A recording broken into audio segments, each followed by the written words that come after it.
Hello student, मैं मोइनुद्दीन एक बार फिर से पीएमएस ऑनलाइन क्लासेस में आपका स्वागत करता हूं। कल हमने यूक्लिड विभाजन प्रमेय से एचसीएफ निकालना यानी हाईएस्ट कॉमन फैक्टर निकालना सीखा था। उससे आगे बढ़ते हैं कि मासा हाईएस्ट कॉमन फैक्टर यानी मासा कैसे निकालते हैं। क्वेश्चन नंबर सेकंड करते हैं। यहाँ पे क्वेश्चन नंबर सेकंड में पूछा है, अगर एक किसी परेड में 616 सदस्यों वाली एक सेना की टुकड़ी को 32 सदस्यों वाले एक आर्मी बैंड के पीछे मार्च करना है, दोनों ही समूह में समान संख्या वाले स्तंभों में मार्च करना है, तो उनमें अधिकतम संख्या कितनी ज्ञात करनी है। तो स्तंभों की अधिकतम संख्या कितनी होगी। तो अधिकतम स्तंभों की संख्या ज्ञात करने के लिए वैसे तो इसमें कह दिया है मैक्सिमम, जब भी मैक्सिमम यानी अधिकतम पूछें तो उस समय एचसीएफ ही निकालते हैं। तो एचसीएफ कैसे निकालेंगे, यहाँ 616 और 32 का मसा निकालना है यानी एचसीएफ निकालना है। तो 32 का हम भाग देंगे 616 में, एक बार जाएगा 32, पीछे रह जाएगा आपके या 11 में से 2 गए तो 9 और यहाँ पे 2 हो जाएगा, ये 6। अब ये लगभग मेरे ख्याल से 9 बार जाएगा, 18 8 असल 1 27 28 यानी 281। इस कंडीशन में आपके पीछे बच जाएगा 8। अब देखिए 32 को ये 616 को लिखेंगे कैसे। फर्स्ट चरण में 616 को 32 × 19, ये 32 × 19 और प्लस सेसफल 8 लिखा। अब क्या करेंगे, अब हम ये जो जिसका भाग दिया था 32 उसमें सेसफल 8 का भाग देंगे।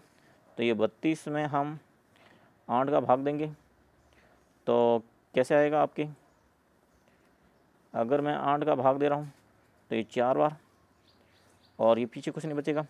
तो सेकेंड स्टेप में हम लिखेंगे 32 और इसको 8 से 4 से गुणा करेंगे तो 8 × 4 और ये सेसफल 0 बच गया। अब जब भी इस प्रकार से मेथड में 0 बच जाता है उस कंडीशन में हमने जिसका भाग दिया वही मस है, इसलिए यह 8 इसका मस होगा। अतः उनकी स्तंभों की संख्या कितनी रहेगी, मैक्सिमम स्तंभों की संख्या 8 रहेगी ताकि वो बराबर परेड कर सकें।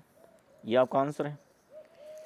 मैथम भाजक 8 प्राप्त हुआ। इस प्रकार टुकड़ी में बैंड के सदस्य समूह अधिकतम 8 मार्च करेंगे। ठीक है, अब इसको शॉर्ट तरीके से कैसे कर सकते हैं। ये आपने 32 का भाग दिया 616 में और जो 19 बार गया था और 608 आएगा, फिर आपके यहाँ सेसफल 8 बच गया।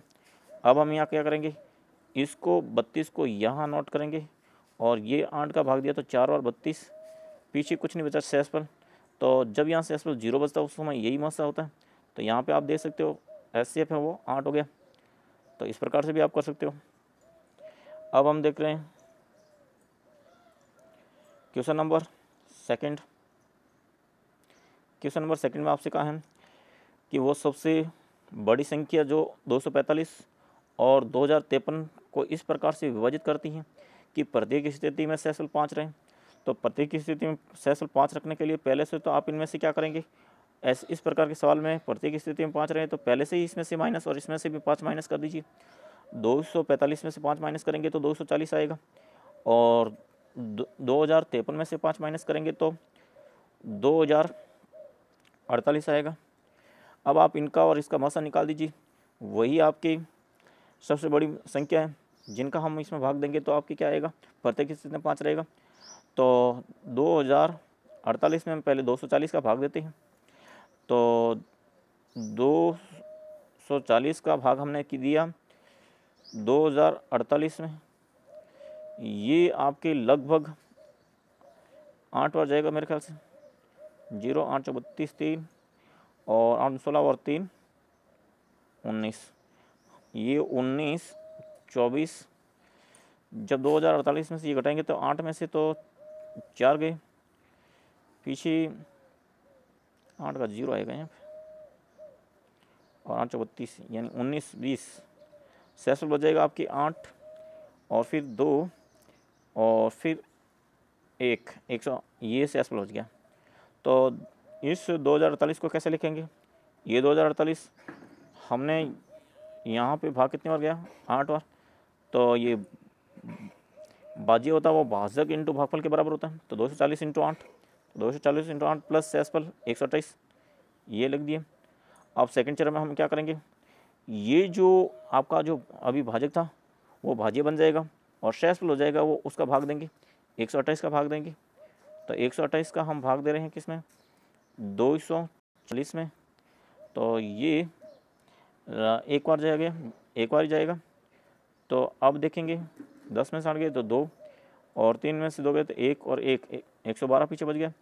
तो 240 को हम लिखेंगे 240 इक्वल टू 128 इंटू 1 प्लस 112। तो ये 240 को 128 इंटू 1 प्लस 112 लिखा। अब आप अगले स्टेप में क्या करेंगे, ये जो अपना भाजक था वो भाज्य में कन्वर्ट हो जाएगा। इस 128 में आप भाग देंगे किसका, 112 इस शेषफल का। तो ये भाग लगभग आपकी कितनी बार जाएगा, 7 बार। देखते हैं यहाँ पे 128 है और 12 का भाग देना, 7 बार तो नहीं जाएगा, एक बार ही जाएगा, सॉरी एक बार में। ये 112 पीछे बच गया 6 और ये 16। तो इसको भी लिखेंगे, 128 को लिखेंगे 112 इंटू 1 प्लस 16। तो ये आपने लिखा 128 को 112 इंटू 1 प्लस 16। फिर हम क्या करेंगे, जो ये आपके भाजक था वो भाज्य में कन्वर्ट हो जाएगा 112। अब इसमें हम शेषफल इस 16 का भाग देंगे। तो 16 7 112 और पीछे कुछ नहीं बचा। तो 112 को हम क्या लिखेंगे, 112 16 इंटू 7 और प्लस 0। तो इस प्रकार से शेषफल 0 बच गया। इसका मतलब ये जो 16 रहेगा वही एचसीएफ रहेगा, मस रहेगा। अतः 245 और 2053 में हम 16 का भाग देंगे तो प्रत्येक स्थिति में 5 शेषफल रहेगा। तो ये आपका आंसर आ गया। इसको 240 और 2048 का मस इसी प्रकार निकाल सकते हैं। 240 को 248 से तो ये भाग देंगे तो यहाँ पे 8 बार जाएगा और 19 20 यहाँ आएगा और 2048 में से 19 20 निकालेंगे तो 128 बचेगा। 128 का भाग देंगे इसमें 240 में तो एक बार जाएगा और पीछे बचेगा 112। 112 का भाग देंगे 128 में, ये एक बार जाएगा, पीछे बचेगा 16। 16 का भाग देंगे 112 में तो 7 बार जाएगा, पीछे 0 बचेगा। इसका मतलब ये 16 ही मस है। तो ये सेकेंड मेथड है और ये यूक्लिड विभाजन प्रमेय से किया गया मस है। तो आपको यूक्लिड विभाजन से पूछे तो ऊपर वाला ये करना है। अब हम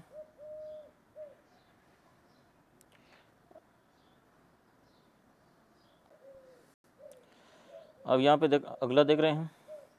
ये उदाहरण फर्स्ट दिया हुआ है आपके,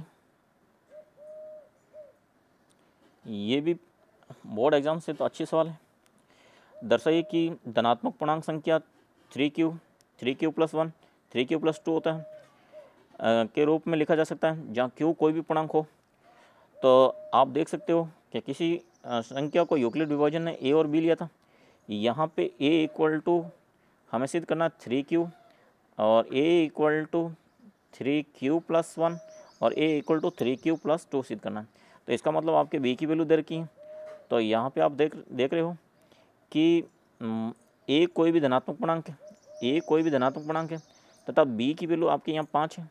तो अब हम a को लिखेंगे कैसे, यूक्लिड विभाजन से अगर मैं 3 को 20 ये आप a में डिवाइड करूँ, भाग दूँ, तो इस स्थिति में ये भाग पूरा जाएगा तो यहाँ शेषफल 0 बचेगा और हो सकता है यहाँ शेषफल 1 बचे और हो सकता है यहाँ शेषफल 2 बचे, क्योंकि शेषफल यहाँ जो आएगा वो शेषफल 0 से तो बड़ा या बराबर मगर 3 से छोटा होगा। तो इस कंडीशन में शेषफल 0 1 2 ही बचते हैं। तो इस ए संख्या जो हमने मानी गई है इस संख्या को a 3+r के रूप में लिखेंगे, जहाँ r की वैल्यू है जो 0 से तो बड़ी परंतु 3 से छोटी होगी और r की वैल्यू देखो मैंने कहा 0 1 2 हो सकता है। इस स्थिति में आपके जो अगर r का मान में यहाँ 0 लेता हूँ तो a इक्वल टू 3q और अगर r का मान मैं 1 लेता हूँ तो a इक्वल टू 3q+1 और r का मान अगर मैं 2 लेता हूँ तो a इक्वल टू 2 ये 3q+2। तो इस प्रकार से कोई भी धनात्मक पूर्णांक को हम 3q+1 3q+2 से व्यक्त करते हैं।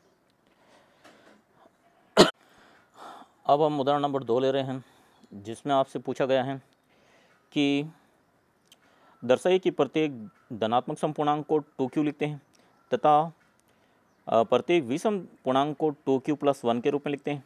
यहाँ पे जो हम a संख्या लेंगे वो 2q और 2q + 1 दे रखी है। इसका मतलब आपके b की वैल्यू 2 दे रखी है। तो आप कैसे स्टार्ट करेंगे कि माना कोई a धनात्मक संख्या है तथा b आपके 2 है। अब b 2 से अगर मैं किसी धनात्मक संख्या a को डिवाइड करूँगा, इस कंडीशन में आपकी प्रत्येक स्थिति में शेषफल जो बचेगा वो r वो 2 से तो छोटा होगा परंतु 0 से बड़ा होगा। इस कंडीशन में r की 2 ही मान पॉसिबल हैं, एक तो 0 और एक 1।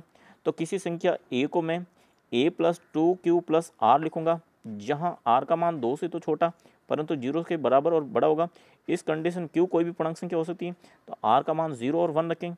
तो अब यहाँ अगर r 0 लेते हैं तो a = 2q + 0 और a अगर 1 रखूँ तो a = 2q + 1 आएगा। और हम जानते हैं कि इसमें 2q यानी 2 का पूरा भाग गया और 0 से 0 आया शेषफल। अतः इसे हम क्या लिखेंगे, सम धन पूर्णांक लिखेंगे, क्योंकि किसी भी सम संख्या में 2 का पूरा भाग जाता है और इसमें किसी भी संख्या में 2 का भाग देंगे तो प्रत्येक स्थिति में 1 शेषफल बचता है। तो हम जानते हैं कि किसी भी विषम संख्या को 2 से भाग देने पर प्रत्येक कंडीशन में शेषफल 1 बचता है। अतः इससे सिद्ध होता है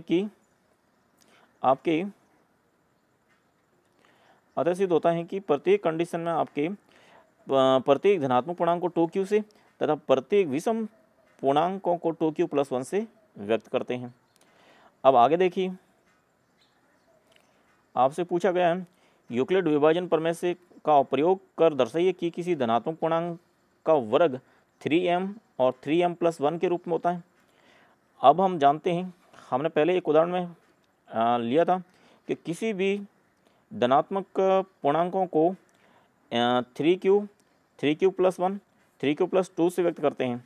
अतः हम मान लेंगे कि माना a कोई धनात्मक पूर्णांक है, तो हमने पहले ही जानते हैं कि किसी भी धनात्मक पूर्णांक को a 3q + 1 3q + 2 से व्यक्त करते हैं। अब पहले अगर a को 3q से व्यक्त करते हैं तो अब इसका क्या निकालना, आपको वर्ग निकालना है और सिद्ध करना है कि इसका वर्ग इस रूप में आएगा। तो अगर मैं a = 3q लूँ और दोनों का स्क्वायर करूँ तो a² और 3q का स्क्वायर लिखूँगा, तो 3q का स्क्वायर होता है वो 9q स्क्वायर होता है।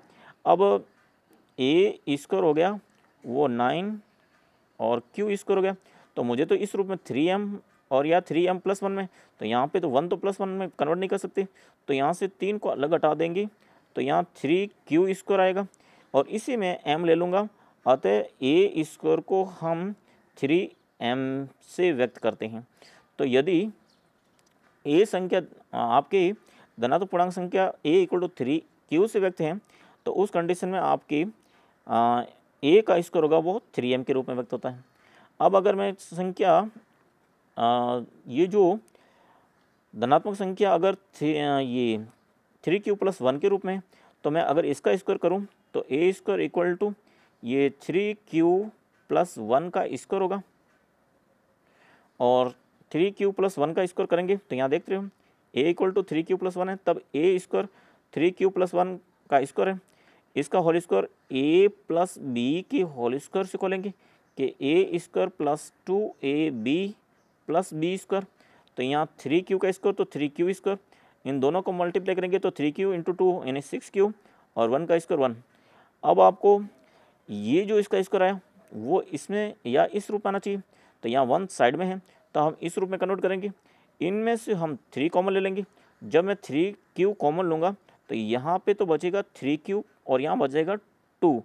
अतः ये तो आपकी m हो गया, ये जो आपका m हो जाएगा तो 3m + 1।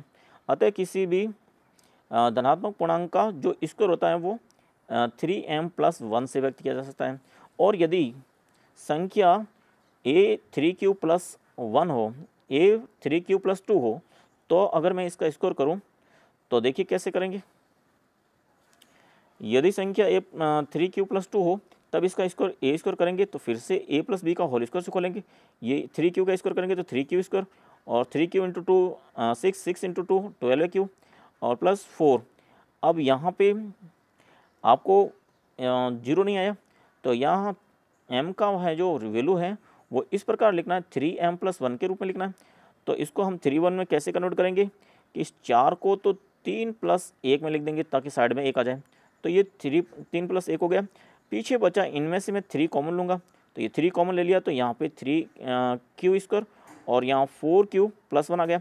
अब यहाँ 1 आ गया, तो ये जो बचा हुआ है 3 को छोड़ के इसको m लेंगे, तो ये m ले लेंगे, तो ये 3m+1 हो जाएगा। जहाँ पे देखो ये m का मान ये रहेगा। तो अगर संख्या इस प्रकार है और इसका स्कोर किया तो वो 3m+1 के रूप में, और अगर संख्या 3q+1 के रूप में इसका स्कोर किया तो भी आपके 3m+1 के रूप में, और अगर a 3q के रूप में तो m = 3q के रूप में होता है। अतः इससे सिद्ध होता है कि यूक्लिड विभाजन प्रमेय से सिद्ध होता है कि प्रत्येक धनात्मक पूर्णांक का वर्ग है वो 3m और 3m+1 के रूप में लिखा जा सकता है, जहाँ m कोई भी पूर्णांक हो सकता है। तो अब देखिए